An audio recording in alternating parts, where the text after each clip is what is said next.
vamos então destacar então essas reações da direita, da extrema-direita, dessa decisão do Alexandre de Moraes. A primeira é a da ex-primeira-dama Michele Bolsonaro.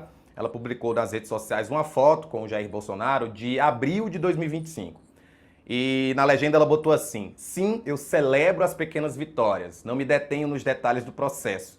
Sou esposa e mãe e clamei muito a Deus para que nos ajudasse, para que ele pudesse ir para casa e receber o cuidado necessário.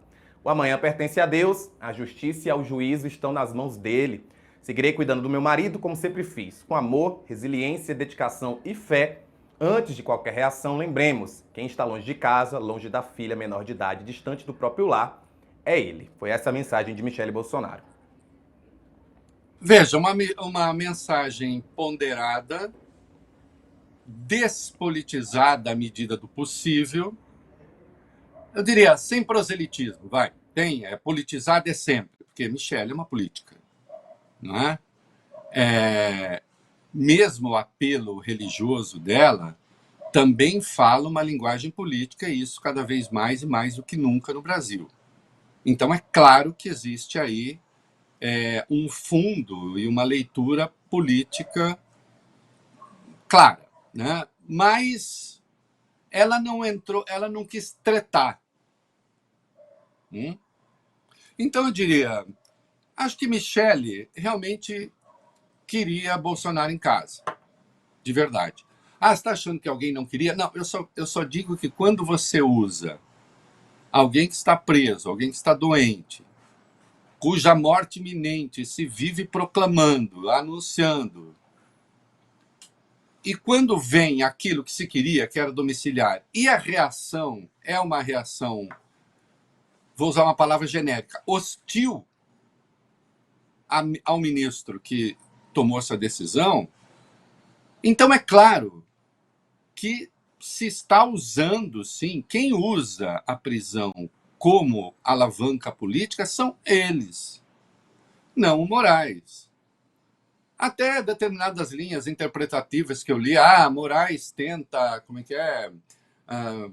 tenta salvar as aparências, ou Moraes tenta, eu vi o Supremo concede a domiciliar a Bolsonaro para tentar sair da sinuca em que está. Mas por quê? Mas então não deveria conceder? Ou aquela argumentação da defesa, ou a argumentação dos médicos, ou elas são verdadeiras. Veja, não tem escapatória. Eu não gosto quando se começa a apostar em zonas de obscuridade argumentativa. Ou aquilo é verdadeiro, e, portanto, ele merece domiciliar, ou é falso e ele não merece. E o Alexandre estaria apenas tentando livrar a própria cara, mas livrar a própria cara do quê? Em que isso muda a situação dele, em que isso muda a situação do Supremo? Em que? O que eu antevi que aconteceria e está acontecendo, e curiosamente pela boca do Flávio Bolsonaro, curiosamente não curiosamente, que o Flávio Bolsonaro hoje, em tese, no papel, ele é advogado do pai dele também, né? Oficialmente, ele conseguiu essa condição para poder ter acesso ao pai a qualquer momento, né? Porque os advogados podem. Então, ele se constituiu advogado do pai, né? Carteirinha da OAB ele tem, né? Nunca advogou, não tem a carteirinha. Como advogado, vende chocolate, muito bem.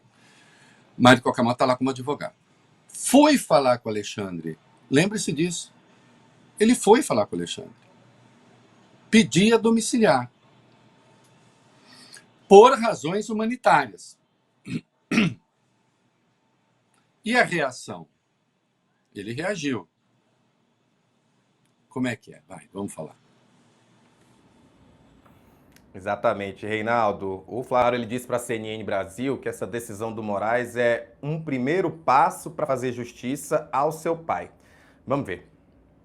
Pelo menos é um primeiro passo para que a gente comece a fazer justiça com o presidente Bolsonaro, ele estando na casa dele, com acompanhamento permanente da família, de algum profissional da área da saúde, porque eu insisto sempre, não pode começar um bate-papo como esse sem lembrar que ele jamais deveria estar numa situação como essa, foi julgado por pessoas que não deveriam julgá-lo, por seus inimigos, tudo o que aconteceu durante esse processo, a falta de devido processo legal, a falta de ampla defesa, a falta de imparcialidade, enfim, todos esses temas que nós sempre defendemos e que, né, esperamos aí que com um futuro muito próximo possamos fazer justiça não só ao presidente Bolsonaro, mas todos esses perseguidos políticos. Lembre-se que nós falamos ontem aqui, anteontem. Então, assim, usariam, e é o advogado Flávio Bolsonaro. É que não, eu fui lá como advogado, agora eu sou o candidato. Então, eu estou dizendo, essa domiciliar não é a domiciliar. Nós queremos a domiciliar porque nós queremos que a domiciliar seja uma primeira manifestação de um juízo absolutório sobre Bolsonaro. Não formal, que isso não acontecerá, mas veja que ele acena aí, quando ele fala do futuro, ele está falando do... Claro que ele espera vencer a eleição. E está de volta a ideia, né, do indulto, da anistia. Ele fala dos outros também. Mas aí eu preciso ligar essa fala dele com a entrevista de 14 de junho, na Folha, em que ele diz que se um deles ganhar e houver um indulto e o Supremo disser que é inconstitucional, e é inconstitucional, virá um golpe de Estado. Ele não falou golpe de Estado. Não, nunca se fala golpe de Estado. Quem dá golpe de Estado não usa a expressão golpe de Estado, gente. 64 no Brasil chamaram de revolução. O golpe de Estado. Ninguém que dá golpe de Estado fala, e agora está falando aqui um golpista, estou dando um golpe de Estado. Assim como o Bolsonaro não dizia que tentava um golpe de Estado, ele tentava apenas o resultado real da eleição. Mas ele falou que ia usar força contra o Supremo. É golpe de Estado. Então aí, nessa hora, veja, eu não vou defender a revogação da domiciliar, mas não defendo porque eu acho que o Bolsonaro precisa. De fato. Já tinha falado isso faz tempo. Todo mundo sabe. Faz muito tempo que eu digo isso. Que eu defendo domiciliar. Ainda que ele tenha tido o atendimento que a gente viu, que o Alexandre resume no seu despacho. Agora, isso aqui é a linguagem de quem trata domiciliar como domiciliar. O tempo todo estão usando o pai como estandarte político. É uma coisa muito impressionante isso. Não, eu não... Veja, eu não sou assim o tipo que se assusta com essas coisas da política. Eu sei que a política tem desses negócios, as pessoas dramatizam a própria vida um pouco e não sei o quê. Mas, caramba, é uma situação limite, extrema, né? Difícil, sim, para o Bolsonaro. Esse é o mesmo cara que, a cada palanque que ele vai, ele pula alucinadamente, né, num estado de êxtase. Não estou querendo que ele fique acabrunhado, amuado no palanque. Mas há um limite, né? Há um certo decoro nas coisas que não tem nenhum aí. Né? E aí, a reação do pensador da família, né? E de fato ele é o que tem o raciocínio mais complexo e mais informado do ponto de vista de teoria política, goste-se ou não, que é o Eduardo. Só que aqui, assim, ele entregou, né? Ele entregou. O Eduardo está dizendo que a cada vez que eu afirmei aqui que a eventual morte do Bolsonaro interessa a extrema-direita e não interessa aos progressistas, o Eduardo concorda comigo. Ainda que um raciocínio que nós vamos ver aí, né? Pois é, a gente também separou o que o filho que está nos Estados Unidos falou, o Eduardo Bolsonaro falou o seguinte: a concessão de prisão domiciliar Jair Bolsonaro por Moraes não tem fundamento jurídico, mas sim político. O juiz da Para Suprema só um pouquinho, Corte Rafa. teme que Bolsonaro... Claro. Não, falei, para só um pouquinho. A concessão da prisão domiciliar de Jair Bolsonaro não tem fundamento jurídico, mas sim político? Ele está dizendo que juridicamente não existe razão para dar a domiciliar a Bolsonaro? Eu até entendi o que talvez ele tenha querido dizer. O Alexandre não decidiu com base no fundamento jurídico. Mas se não decidiu com base no fundamento jurídico, decidiu com base no quê? Mas nem na questão de saúde ele toca direito. Veja que é puro instrumento de luta política. Ele faz política o tempo inteiro. E a doença do pai é um instrumento dessa luta política. Fica claro aí, desculpa, te interrompi. Vai lá. Sem problema. Eu vou continuar então, porque tem mais coisa para você comentar. Ele continua dizendo o quê? Que o juiz da Suprema Corte teme que Bolsonaro, nas condições em que se encontra, venha a morrer. E que isso exponha ainda mais a imagem da desgastada de uma Suprema Corte cercada por escândalos de corrupção. É preciso relembrar o óbvio: a prisão de Jair Bolsonaro é injusta. Ele sequer deveria ter sido processado pelo 8 de janeiro. Começa que não foi pelo 8 de janeiro, é falso. O 8 de janeiro é um dos elementos. O 8 de janeiro nem sequer entra como prova principal. É um elemento acessório, mas não entra como prova principal. É uma das razões da condenação, mas é a condenação menos importante. Acrescentou a pena o 8 de janeiro, coisa de 4 anos, o Bolsonaro. Mas não foi isso. Então, 8 de janeiro, dos 27 anos da pena de Bolsonaro, 8 de janeiro são 4. Com as conexões que havia ali, claras, né?